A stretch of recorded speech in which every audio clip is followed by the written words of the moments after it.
아직도 정신 못 차린 KBS 이야기입니다. 자, MBC가 많이 좋아졌죠. MBC 상태가 많이 좋아지면서 MBC의 시청률도 많이 올라가고 있습니다. 뉴스의 신뢰도도 MBC의 뉴스 신뢰도가 올라가고 있는 상황입니다. 자, MBC는 아직도 이 사내에서 해결해야 될 문제가 굉장히 많습니다. 어떤 문제들이 있냐면 이 이명박 때 MB 시절 MBC를 장악을 했었죠. 그때 김재철 사장이 있을 때 그렇게 MBC를 장악을 하고 파업하는 기자들을 다 한직으로 내보내고 내쫓고 그리고 부족한 인원을 충당하는데 보통은 공채를 합니다. 공채를 하는데 이 당시에는 어떤 식으로 뽑았냐면 헤드헌터 업체 의뢰를 해요. 그렇게 특채로 뽑습니다. 그러니까 헤드헌터 업체에다가 의뢰를 한다라는 건 모양새는 간접적으로 추천을 받아서 뽑는 것처럼 보일 수 있으나 이 헤드헌터 업체가 이 MBC 간부와 친분이 있는 사이라면 직접 특채로 뽑으면 이 낙하산 이 이야기가 나오니까 이 쿠션으로 자기들 입맛에 맞는 어용 기자들을 뽑아 놓은 거예요. 그 사람들이 아직도 여전히 MBC에서 활동을 하고 있습니다. 그런 상황에서도 MBC는 좋은 보도들을 하고 있죠. 스트레이트라는 프로그램을 통해서 굉장히 수준 높은 탐사 보도 영역도 잘 진행을 하고 있고 기본적인 뉴스 자체의 논조도 매우 명확해지고 있습니다. 자, MBC가 이렇게 바뀌려고 노력을 하고 있고 국민들의 신뢰를 조금씩 얻어가고 있는 상황인데요. 문제는 KBS입니다. KBS는 지금 계속해서 잡음이 나고 있거든요.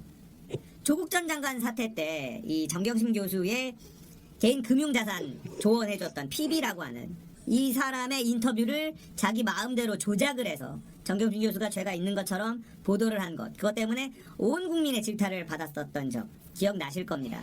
그렇게 왜곡 보도하고 프레임 짜기를 하고 선동용 기사를 써내고 그리고 뉴스 9시 뉴스의 헤드라인 같은 경우도 굉장히 악의적으로 뽑기도 하고요. 이런 것들이 아직도 고쳐지지 않고 있어요. 뭐 반성을 하겠다, 뭐 여러 가지 노력을 하고 있습니다. KBS에서 뭐 댓글 읽어주는 기자들 이런 식으로 유튜브 컨텐츠를 통해서 KBS가 달라지려고 노력하고 있는 모습을 보여주고는 있는데 아직 멀었습니다. 자, 얼마 전에 굿모닝 충청에서 정문현 기자가 쓴 기사가 있어서 그거 하나 소개해 드릴게요. 윤석열 부인 김건희를 사모라고 존칭으로 예우하는 법조 기자들 퀴퀴하다. 타이틀이 요겁니다. 소개해드리겠습니다. 윤석열 검찰총장 부인 김건희 씨의 도이치모터스 주가 조작 연루 의혹 취재 과정을 둘러싼 기자들 간의 신경전이 눈살을 찌푸리게 한다. 의혹을 가장 먼저 폭로한 뉴스타파 시민보 기자에 대한 불만이 KBS 사회부 법조팀 기자들에게서 7일 터져나왔다. 능력 부족으로 특종을 놓친 것에 대한 불만을 엉뚱하게 표출하는 게 아니냐는 지적이 나오고 있다. KBS 법조팀 기자 6명은 이날 성명을 통해 자사 법조팀 기자의 취재 보고 내용을 타사 기자에게 카톡으로 유출하는 등 부적정한 행위를 했다며 당시 사회부장의 해명을 요구하고 나섰다.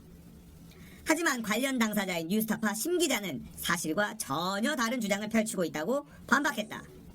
잘못된 사실들이 더 널리 알려지기 전에 정확한 사실관계와 맥락을 밝히고자 한다. 제가 윤 총장 처가 문제를 보도한 뒤 KBS 사회부는 본인들도 취재를 하고 싶다며 도움을 요청해 왔다. 저는 취재원들의 동의 하에 갖고 있던 취재 자료와 연락처를 KBS 기자에게 넘겨주었다. 이후 취재 도중 문의에 대해서도 성실히 자문해 주었고 그런 일련의 흐름 안에서 일어난 일이었다. 이어 KBS 사회부장에게서 전달받은 정보보고 내용을 소개했다. 자, 여기부터는 KBS 사회부장의 이야기입니다. 뉴스타파 보도도 기본적으로 사실관계가 잘못됐어. 도이치 권모 씨가 이모 씨한테 사모를 소개해줘서 10억 원으로 도이치 주식 매수하게 일임한 사람이 사모라고 나왔는데 돈 맡기고 한 사람은 권모 씨야. 주어가 잘못됐어. 자, 이 부분은 시민보 기자가 하는 이야기입니다.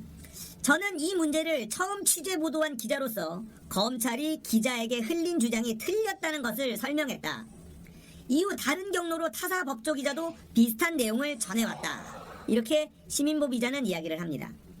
KBS의 법조 기자들이 한 이야기입니다. 뉴스타파는 자꾸 사모를 걸고 넘어지는데 저번에 보도했던 도이치 건도 사실관계가 틀려. 이모 씨한테 도이치 주식 매수하게 1위만 사람이 사모라고 보도했잖아. 그런데 경찰 보고서 잘 읽어보면 사모가 아니라 도이치모터스 권오수야. 주어가 잘못됐다는 거지. 돈 맡긴 사람은 권오수야. 잘 읽어봐. 머니투데이에서 기사 잘 썼던데 경찰도 사모는 내사 대상자가 아니라고 했잖아. 아주 악의적이야. 자, 이렇게 KBS 법조팀 기자가 이야기를 합니다. 자, 거슬리죠. 김건희를 사모라고 극존칭을 해주고 있어요. 거기다가 머니투데이에서 기사 잘 썼던데 이렇게 얘기하는 걸로 봐서는 머니투데이가 요즘에 굉장히 치고 올라가는 이 찌라시 수준의 언론사거든요. 근데 여기가 기사를 잘 썼다라고 얘기하는 것과 사모라고 존칭을 쓰는 거 굉장히 거슬립니다. 자, 시민부 기자는 매우 유사한 내용의 정보 보고가 잇따라 나오는 것을 보고 검찰이 조직적으로 언론 플레이를 하고 있다는 의심을 갖게 되었다며, 그러나 이후 조선일보 기사를 보고 더 이상 묵과할 수 없다는 생각에 반박 기사를 썼다, 이렇게 얘기를 합니다. 그는 이날 페이스북을 통해 소속이 다른 언론사 기자들끼리 취재 정보를 공유하거나 자문을 구하는 것은 흔한 일이라며 KBS에 근무할 때 저 역시 타사 기자들과 수많은 정보를 주고받았고 뉴스타파로 옮기고 나서도 역시 그랬다고 밝혔다. 그런데 KBS 사회부장이 자사의 정보 보고를 제게 유출한 것을 문제 삼는다면 저 역시 제가 취재한 자료와 연락처를 KBS 기자에게 넘겼으므로 취재 자료를 유출한 셈이 된다. 물론 단독으로 은밀히 취재하고 있던 내용을 유출했다면 전혀 다른 얘기가 된다며, 하지만 KBS 법조팀 기자들의 정보보고 내용은 전혀 특별한 것도 아니었고 그 자체로는 정보의 가치가 거의 없는 내용이었다, 이렇게 얘기를 했어요. 그리고는 조심스럽지만 이 모든 논란들이 기자의 본업과 대체 무슨 관계가 있는지 회의감이 든다며 KBS가 소모적이고 무의미한 논란을 넘어 보다 건강하고 생산적인 조직이 되기를 기원한다, 이렇게 충고를 했습니다. 자, 여기서 굿모닝 충청에 정문영 기자의 생각이 들어갑니다. 하지만 정보 유출 공방과는 달리 정작 기자들끼리 주고받은 대화가 전반적으로 영 귀를 거슬리게 해 매우 못마땅하다는 반응이 나오고 있다. 특히 윤 총장의 부인을 일컫는 호칭에 관한 문제가 그렇다. 가뜩이나 윤 총장 장모의 숱한 투자 사기 사건에 덕지덕지 직간접으로 연루돼 함께 지탄을 받고 있는 김 씨를 기자들끼리 주고받는 보이지 않는 대화 공간에서까지 굳이 사모라는 존칭으로 각별히 예우하는 상황을 어떻게 이해해야 할지 검언유착의 퀴퀴한 곰팡내가 오래전부터 진동해온 게 아니냐는 비판이 나오고 있다. 표준 국어사전에 사모는 스승의 부인이라는 경어로 풀이돼 있으니 더욱 한심한 노릇이 아닐 수 없다는 지적이다.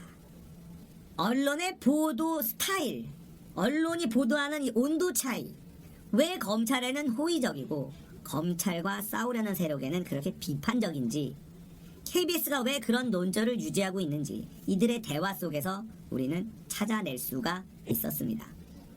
개인적인 대화를 나누면서까지도 김건희를 사모라고 예우해주는, 우리에게는 얼마나 소중한 분인데 뉴스타파가 그런 식으로 매도를 하면 어떡하나.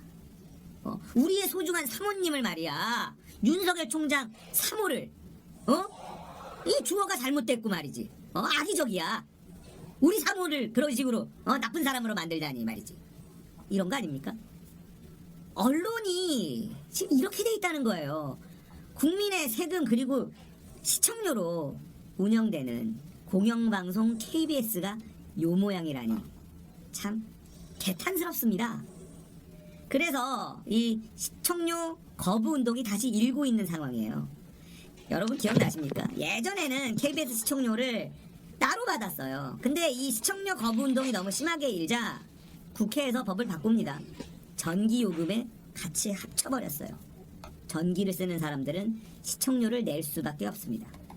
나는 KBS를 보지 않아. 그렇다고 시청료를 낼 수 없는 방법이 있는 게 아니라는 거예요. 자, 시청료를 내지 않는 법이 있긴 있습니다. 집에 TV를 없애면 돼요. 그런데 요즘에 집에 TV 없는 집이 몇이나 있겠습니까? 혹시 개인 가구 중에 TV가 없는 분들은 시청료를 안 낼 수 있습니다. 나는 TV 없이 컴퓨터로만 생활을 한다. 이런 분들도 계시거든요. 특히나 젊은 사람들 1인 가구들은. 그럴 때 전기요금 고지서에 시청료 부분 있어요. 이거 이의 신청하시면 시청료 안 내실 수 있습니다. 그 돈은 KBS로만 가는 거예요. 시청료의 가치를 중요하게 생각한다. 뭐 KBS가 항상 얘기하는 이야기입니다.